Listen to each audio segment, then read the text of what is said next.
No us mereixem tanta bellesa.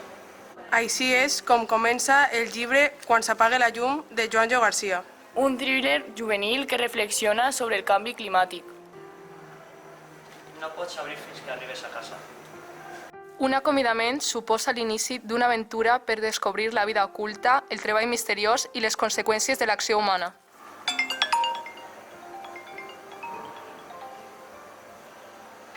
Però amb la desaparició de l'avió de Ricard, el món d'Anna es capgira per complet.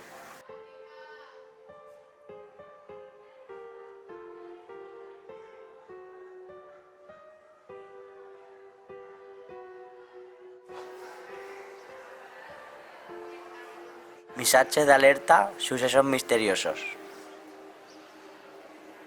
Pistes que faran dubtar a Anna per si és certa la mort del seu germà.